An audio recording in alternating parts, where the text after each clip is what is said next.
right? It should be all one. There's a lot of problems with the Protestant Reformation and the Eastern Orthodox. There's a lot of not unity, but we all should be one people. That's what Jesus prayed, and that's what we should pray. And abandon their particular customs, all the Gentiles conform to the command of the king. Many Israelites delighted in his religion. They sacrificed to idols and profaned the Sabbath. The king sent letters by messenger to Jerusalem and to the cities of Judah, ordering them to follow customs foreign to their land, to prohibit burnt offerings, sacrifices, and liberations in the sanctuary, to profane the Sabbaths and feast days, to desecrate the sanctuary and sacred ministries,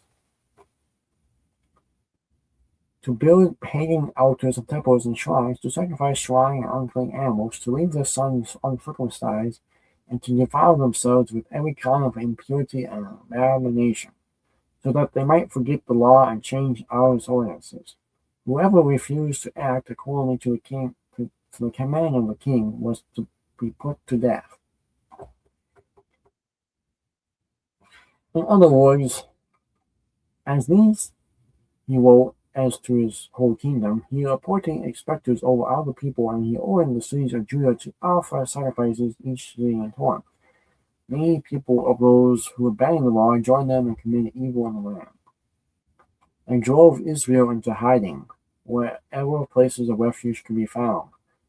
On the 15th day of the month Kislev in the year 145, the king elected the desolation abomination upon the altar of burnt offering and surrounded the cities of Judah they built pagan altars. They also burned incense in doors and houses in the street. Any scrolls of the law that they found they tore up and burned. Whoever was found with the scroll of the covenant and whoever observed the law was condemned to death by royal decree. So they used their power against Israel, against those who were caught each month in the cities. On the 25th day of each month, they sacrificed on the pagan altar that was over the altar of offerings.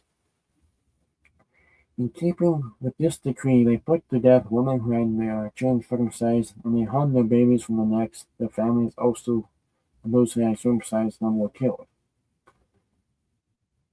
But many in Israel were determined and resolved in their hearts not to eat anything unclean.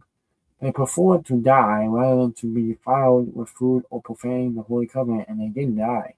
And a very great wrath came upon Israel. So again, that is from 1 Maccabees, starting off at chapter 1, verse 29 to 64. And again, like I said, communism, socialism, when they put it that way, and they put it on you like that, it does seem awful close. It does seem like it's not